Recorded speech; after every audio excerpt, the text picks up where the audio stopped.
Hey, it's Tyler with TJ Survival. I'm out doing some semi-primitive camping.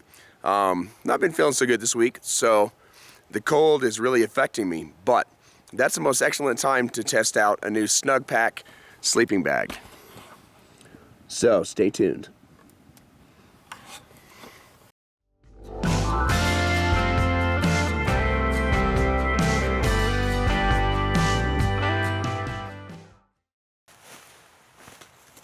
Alright, so a while ago I did a video on wool versus synthetic with Jim Noka from American Knife Company, and we covered clothing. So I want to kind of cover wool versus synthetic today with Matt. I've already discussed a little bit about this Snug Pack bag. I love it. It works great. The downside on synthetic is it can't handle fire. If you're sleeping next to a fire and it's popping on you, as soon as an ember hits it, it's going to drill a hole through it. You can prevent that by wrapping it in wool or putting a tarp over it or not sleeping too close to the fire. The positive upside is you're very, very warm. As long as you stay dry, you're very warm. A downside again is that you get stinky. So if you to counteract that, if you're using a liner that you can take out and wash, you're good to go. Now, talk to me about the positives and the negatives of wool. Okay, well, if you're talking about a sleep system in particular, one of the biggest downsides of wool that I think a lot of people, especially when they first get into bushcraft, everyone touts wool blanket, I'm going to take a wool blanket. Well, a wool blanket, if I had this system, I could pretty much just lay down anywhere on a clear night and just go to sleep. I don't have to do really any work at all, especially if I have a pad or something to sleep on with me as well. A wool blanket is not going to keep you as warm as an insulative system like this Snug Pack bag would. It requires that you have skills that you're putting in play with that blanket to make it effective. And so like last night, we slept in the same shelter. I had a blanket, he had this. If the fire went out for him, it wasn't as much of an issue. I didn't get up. He just kept on sleeping. He didn't get up once. He was out cold. But I had to get up in the night. We had a great insulative bed. We had lots of pine. We had like probably a foot of pine needles underneath of us. So good, protection from conduction and everything. Good shelter over our head to capture the fire's heat. But once that fire burned down, I would get a little bit chilled. I'd have to get up and stoke the fire. But conduction is when you're touching a cold something, it sucks the heat out of you just for you. Because I know someone's going to ask me that. Yeah, cool. But a wool blanket is more versatile. As far it requires a little more work and skill to use effectively to be comfortable. But I did sleep really well. I did get up it was just one time early this morning to put wood on the fire. The rest of the night I slept soundly. But the thing that's great about this is it's just a big rectangle of fabric, right? So whereas his bag is more or less just a bag. I mean, if you're creative, you could figure some cool things out to do with it. You could add extra insulation in there with duff or something if you needed to. But a blanket's great because it's so simple. One of the things I do with a wool blanket is I actually treat it as a garment as well. So I'll carry a couple of blanket pins with me, and I can actually wrap up in this thing and wear it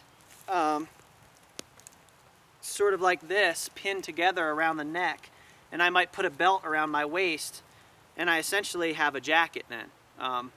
And so it becomes a garment, and you can wear it around. If it's chilly outside, you're around the fire, I can sit here, wrap up in it, I can carve, I can do things. You can do that to an extent with a sleeping bag, but Kind of. you're not going to get up and walk around in it. You could have a sack race, I guess, if you wanted to. But so yeah, that's one benefit. It's a versatile item that can be put to service. You might have seen me in the background of some of the videos yesterday, hauling many pounds of duff in for our bed and for insulation on the thing. So it's a means to carry things. Sometimes I'll even put firewood in it and just grab the four corners, just like Tyler showed you with his VersaCloth, and just haul things with it. So it's a little more versatile. And one of the big upsides with a shelter, especially like what we had last night, I didn't have to worry nearly so much about embers like he mentioned. I do, wool burns, it doesn't melt. Yeah. the hole that he stick would to get you. from an ember would probably end up being this big, nasty hole where my ember would probably burn part way in and just go out.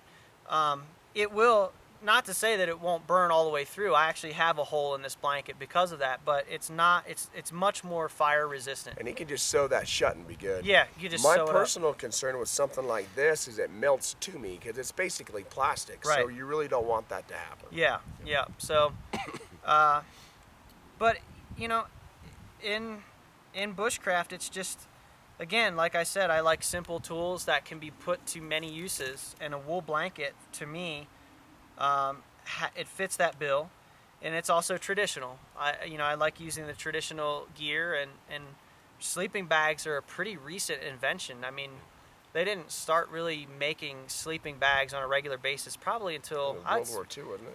actually earlier than that, probably very late 1800s, early 1900s, I think, is when they first started making bags for sale for people camping. But So- before that, and even after that, if you couldn't afford one of those, people still use wool blankets because Yeah. they're cheaper. And you know, one of my things that I don't like about sleeping bags is zippers. In the country that we travel in, up here not so much in the mountains, but in other places where we have desert areas and things like that, there's sand everywhere. Sand gets in the works, it gums up your zippers, and zippers can break. And so that turns your sleeping bag into a sleeping Sheet. quilt sheet thing, which is still, you could still use it, but it's not going to be Underquilt as for a efficient. hammock now. Right. So yeah, again, you know, any little thing goes wrong with this, I can whip out my sewing kit and stitch it up or whatever. So it's easy to repair, easy to take care of. Fireproof. It repels water. I could go on and on. Yep. If you look at my kit, especially, you know, we're early spring, so like he said, it was every bit of like mid-20s last cold. night. It was below freezing. I was warm. All of my equipment, my clothing, my hats, everything is almost always wool in some form. It's just a superior fabric, time tested, time proven. It's sustainable. You know, it's not derived from you know, petrochemicals and things like that. So it fits with my philosophies very well. There you go. But So one thing that I like to do personally is I mix this stuff. I've got many years in the military. I was a mountaineering guide in Alaska, so I've got a whole bunch of Gore-Tex and a whole bunch of wool. So I like both. yeah, One thing you can do is if you're mixing these two, when it's really nasty cold, this sleeping bag's going to work great. But if you throw a wool blanket over the top of this sleeping bag and just give it a tuck, you're going to be in just sleep in heaven. That also prevents the fire from hitting your sleeping bag, and it gives you options. Where this is so light, I support it. I say it's something to bring. It's something that is you can whip it out emergency quick and crawl in your bag and go to sleep and be Yep. warm all night long. yeah, It doesn't take any effort. It's really simple to use. But again, I keep coming to it's so lightweight. The military sleep systems that I use, they're decent, but they're just not. They're not that lightweight. A lot of military gear tends to be really heavy, but this is still fairly robust. If I remember correctly, this is one of their special forces bags that they would sell to like a soldier to use downrange. And the cool thing about this is it's two bags, right? So if it's in the middle of the winter, you can throw these two together, throw a wool blanket over it. If it's the summer, or if you're, you know, whatever changes, you can pull out this lightweight bag or even use this other bag. So you've got like a summer bag, a fall bag, and together they're a winter bag. And that I really like because it gives you options. But the key is knowing what the capabilities and downfalls of each of them are. So if you don't have the skill set for this, you're going to be cold. If you don't have a skill set here, you'll be warm. But if you do have a skill set, you'll be better off long term with something like this, or you can mix it up. Yep. The key is to get the knowledge and use it. But there's no wrong answer in this. They all work. yeah.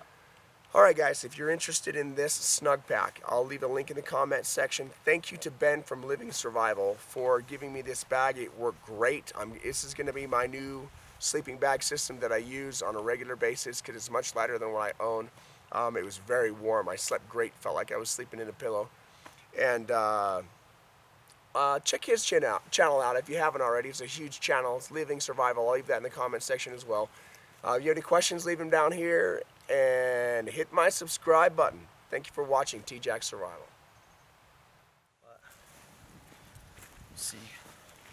That looks good. Right there. Oh yeah, this is like. It's just because the wind I'll is just like use my footage for directly from. Yeah. We might just do a different location. Yeah. Smoking me.